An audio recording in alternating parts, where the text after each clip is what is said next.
Hey bourbon fans, I'm Tim the Suburban Dad, and I'm here to help dads find great bourbon. I'm a big fan of Jim Beam products, Knob Creek, Baker's, Booker's especially.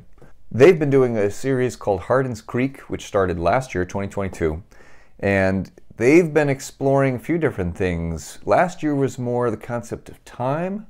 This year's more the concept of space. So what do I mean by that? Well, let's get right to it.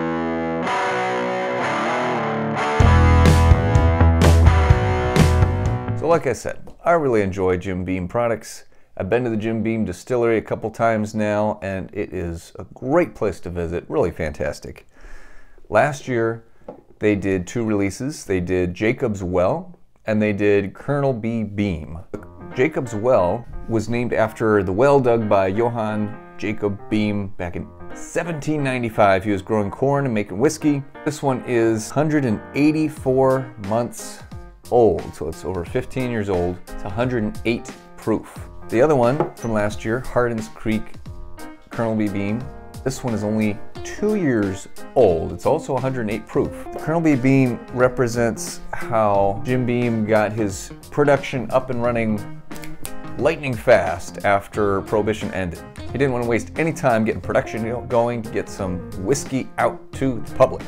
Now he accomplished that by elongating the fermentation process.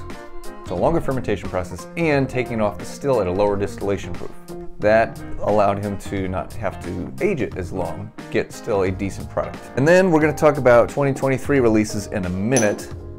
Table that for now. Now, I'm not doing a blind tasting today, I just want to kind of see what these are like. By the way, these samples are provided by a viewer like you. Big thanks to David in Indiana. David's been a long-time supporter of the channel. He's sent me multiple samples.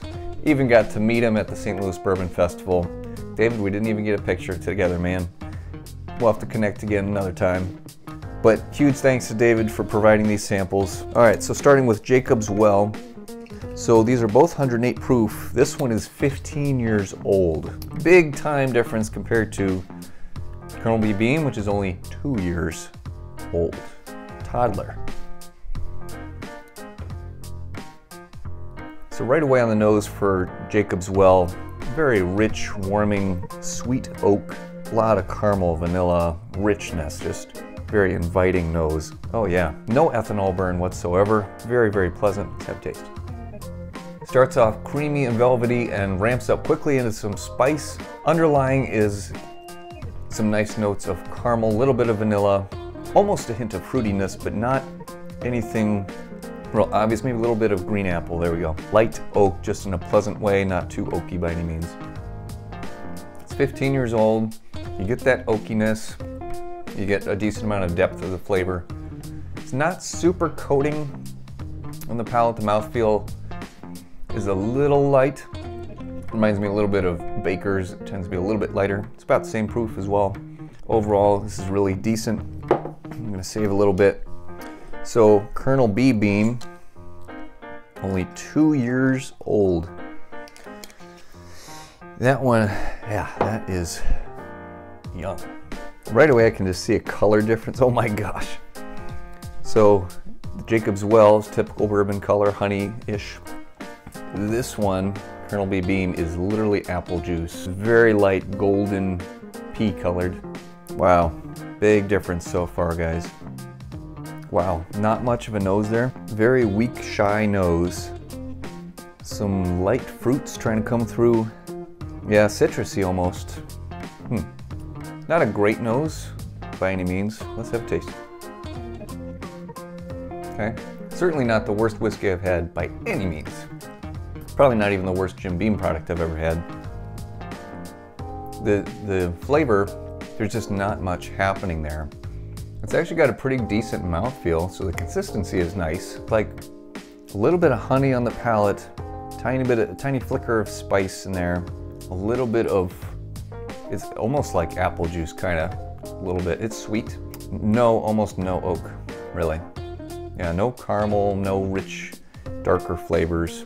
So at a retail of about 85 bucks, I think it was. I am not upset that I didn't get a bottle of that.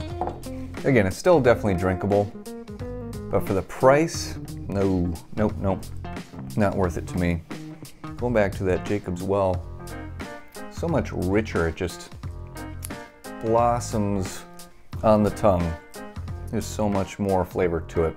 Definitely a big deal in terms of age statement. I know I've said on here before that I don't usually care that much about age statement, but when you're talking about 2-year versus 15-year, that's pretty dramatic. I'm not talking like 6-year compared to 8-year. This is a huge difference in every aspect. Color, nose, palate, mouthfeel, finish, all of it.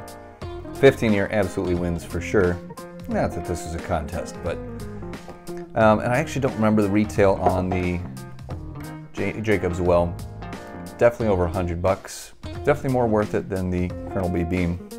That one is not worth it, unfortunately. Now for the 2023 releases. 2023 is about space. Not outer space, but different locations geographically. They took whiskey with the same mash bill, 77% corn, 13% rye, 10% malted barley, and they aged it for the exact same amount of time, 204 months, 17 years. They did it in 3 different locations with different environments. Now, unfortunately, I only have 2 of the 3. I have Boston and Clermont. I don't have the Frankfurt. I even tried to track it down elsewhere and wasn't able to find it. I don't know if that release was just a little bit more limited or what, but I have 2 of the 3 to go over with you. The biggest thing here is comparing the effects of different environment and climate. Let's start with Clermont. These are both, like I said, the same age, but also the same proof. 110 proof. Now, holy crap, right away, that is so dark and rich looking, like maple syrup dark. Woo! Drastic difference compared to the Colonel B Beam. So Clermont, I wrote down some notes because this is too much information for my little brain to try and remember. The climate for this one is moderate rainfall, south winds, and dense flora. In other words, it was in the woodlands. So it sounds like a fairly humid area. So let's have a go at the nose. Ooh, very fruity on the nose. Ooh.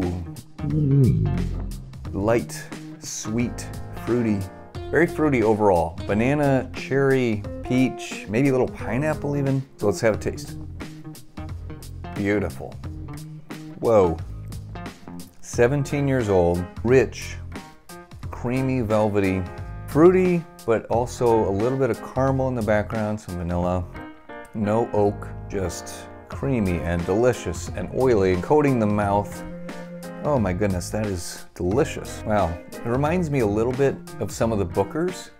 If Bookers were able to age 10 more years, it just has more of a mellowness to it compared to some of the Bookers, which are extremely good, but they're also younger. They're 6, 7 years old.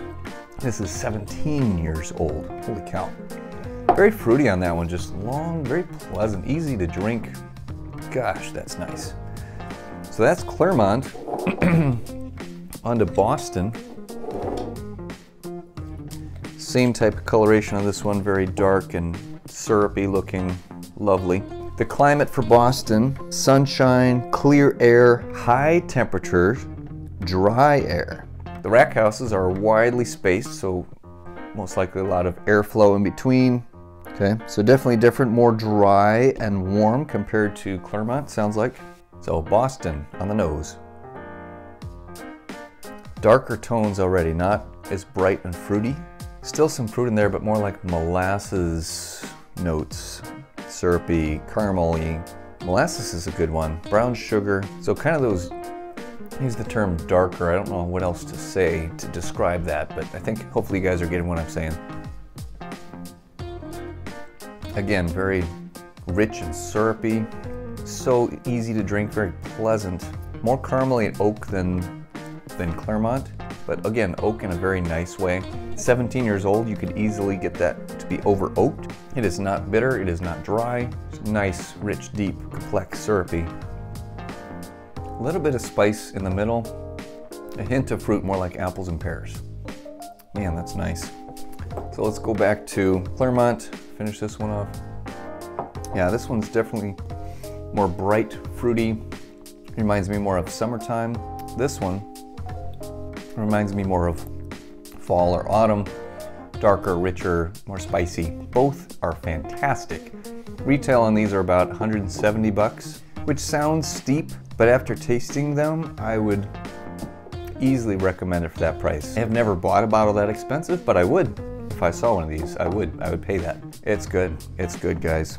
Super interesting. That's really fun to me that Jim Beam is doing this project. Again, comparing age, even though these two I don't think are the exact same mash bill, really opens your eyes to the effect of aging and the different fermentation process. And with this one, the constants are the same age, same mash bill, same proof. The location and the environment, so nature versus nurture here. Nature really has a big effect on the profile of a whiskey. Super fun, good on Jim Beam. That is awesome. If you see one of these 2023 releases, absolutely get them. I would still be very interested to try Frankfurt. Unfortunately, I couldn't get it today, but this will give you an idea that yes, there is a big difference between climates, even if everything else is the exact same. Have you guys gotten to try any of the Hardin's Creek line? What did you think? What's been your experience with it? Thanks for watching, and until next time, cheers.